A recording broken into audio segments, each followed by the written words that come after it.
కెరీర్లో మంచి చేతిరాత చాలా ఇంపార్టెంట్. దస్తూరి బాగా ఉన్నవారు అధిక మార్కులు కూడా సాధిస్తుంటారు. అందంగా రాయడం వల్ల విషయం త్వరగా అర్థమవడమే కాకుండా మంచి ఇంప్రెషన్ కలుగుతుంది.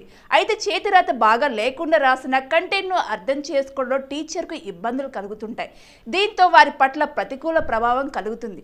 చివరికి ఒకరి గ్రేడ్లను ప్రభావితం చేసే స్థితికి వస్తుంది.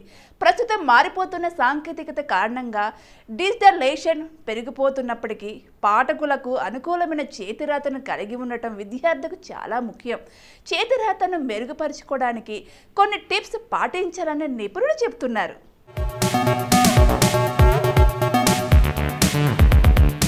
అవేంటంటే, ప్రతిరోజు కొంత సమయం ఏదో ఒక విషయం గురించి చేతితో రాయాలి. ఇది చేతిరాతను మెరుగుపరచడానికి మంచి ప్రారంభాన్ని ఇస్తుంది. విద్యార్థులకు కంటెంట్ పట్ల మంచి అభిప్రాయం కలిగించి వారు చక్కగా రాసే పరిస్థితులను కలిగించాలి. విద్యార్థులు పెన్ను పెట్టుకునే విధానంలోనూ కొన్ని టిప్స్ ఫాలో అవ్వాలి. బటన్ వేలు, చూపుడు వేలు సహాయంతో చాలామంది రాస్తుంటారు. అయితే అప్పుడప్పుడు ఈ 2 వేలతో పాటు పెద్ద వేలు సహాయం తీసుకుంటే కలిగే ప్రయోజనం ఏమిటో మీరే గుర్తించగలుగుతారు. పిల్లలు హోంవర్క్ చేసే సమయంలో రాస్తున్నప్పుడు సరిగ్గా కూర్చోమని చెప్పాలి. కూర్చునే విధానం కూడా చేతిరాతపై ప్రభావం చూపిస్తుంది.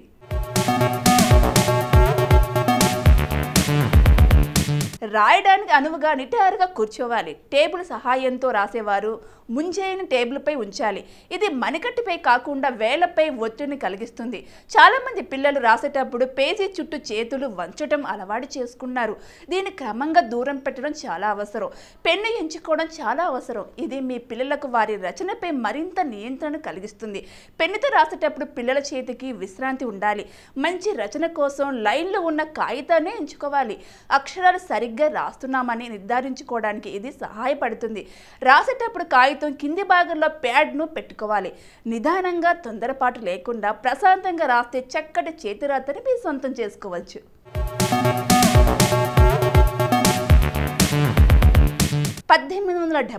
American Indian wars United States army Montana టెరిటరీలో పింగ్ అండ్ బ్యాక్ పిన్ యొక్క స్నేహపూర్వక బ్రాండ్ను ఊచకోత కోసింది. దీని ఫలితంగా దాదాపు 200 మంది మరణించారు. ఎక్కువగా మహిళలు, పిల్లలు మరియు వృద్ధ పురుషులు. 1897 భారతదేశానికి చెందిన స్వాతంత్ర సమరయోధుడు నేతాజీ సుభాష్ చంద్రబోస్ ఒడిశాలోని కటక్లో జన్మించారు. 1920 భారతదేశంలో వాయు రవాణా మరియు ఎయిర్ మెయిల్ సేవలు ప్రారంభమయ్యాయి.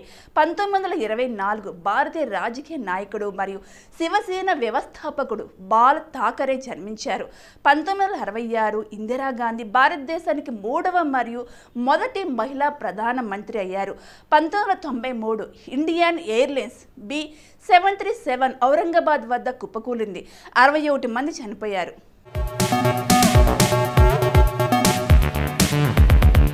2010 ప్రభుత్వ సందేశాలను ప్రసారం చేయడానికి నిరాకరించినందుకు 6 వెనిజులియన్ కేబుల్ టెలివిజన్ ఛానళ్లను ప్రభుత్వం నిషేధించింది. 2011 గూగుల్ దాని అవుట్గోయింగ్ సీఈఓకి అవార్డులు ఇస్తుంది. ఎరిక్ షమిత్ అవుట్గోయింగ్ సీఈఓగా 100 మిలియన్లు అందుకున్నారు. 2012 ఇరాన్ అణు కార్యక్రమం కారణంగా ఇరాన్ బ్యాంకింగ్ మరియు చమురు పరిశ్రమలపై యూరోపియన్ యూనియన్ మరిన్ని ఆంక్షలు విధించింది.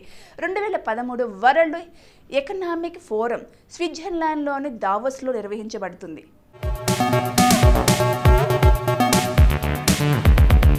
తెలుగు సాహిత్యపు ఆధునిక వచనాశయ నిర్మాతలలో అనంత కృష్ణ శర్మ అగ్రసేనుడు. విమర్శన రీతుల్లో వీరు మార్గదర్శకుడు.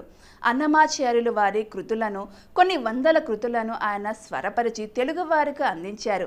వేమనపై సాధికారమైన విమర్శ గ్రంథాన్ని వెలువరించారు. సంగీత సాహిత్యాలు రెండింటిలోనూ సమస్కందులు. మైసూరు మహారాజా కళాశాలలో 38 సంవత్సరాల అధ్యాపకత్వం నిర్వహించారు. ఏకసంధ గ్రాహిక పేరు పడినవారు. రాళ్లపల్లి అనంత కృష్ణ శర్మ 1893 జనవరి 23న రాళ్లపల్లె గ్రామం అనంతపురం జిల్లాలో జన్మించారు.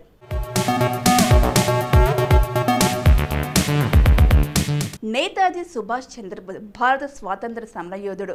ఒకవైపు గాంధీజీ మొదలైన నాయకులందరూ అహింసావాదంతోనే స్వరాజ్యం సిద్ధిస్తుందని నమ్మి పోరాటం సాగిస్తే బోస్ మాత్రం సాయుధ పోరాటం ద్వారా ఆంగ్లేయులను దేశం నుంచి తరిమి కొట్టవచ్చునని నమ్మి అది ఆచరణలో పెట్టినవాడు.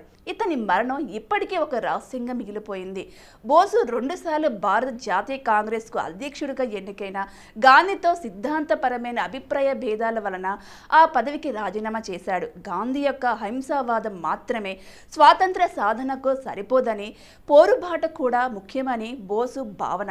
సుభాష్ చంద్రబోస్ భారతదేశంలోని ఒడిశాలోని కటక్ పట్టణంలో ఒక ధనిక కుటుంబంలో 1897 జనవరి 23 జన్మించారు. బాల్ ఠాకరే శివసేన పార్టీ వ్యవస్థాపకుడు. మరాఠీల ఆరాధ్య దైవం బాల్ ఠాకరే జనవరి 23, 1926లో పూణేలో జన్మించాడు.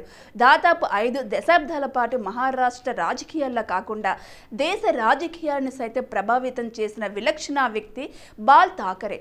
1950లలో రాజకీయ వ్యంగ్య చిత్రకారుడిగా అంటే కార్టూనిస్టుడిగా జీవనం ప్రారంభించిన ఠాకరే 1960 నాటిగా సొంత రాజకీయ వారపత్రికను ప్రారంభించాడు.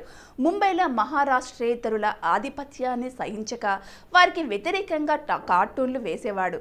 ఆ తర్వాత మరాఠా ప్రజల హక్కుల సాధనకపై పోరాటం చేయడానికి 1966లో శివసేన పార్టీకి ఏర్పాటు చేశాడు.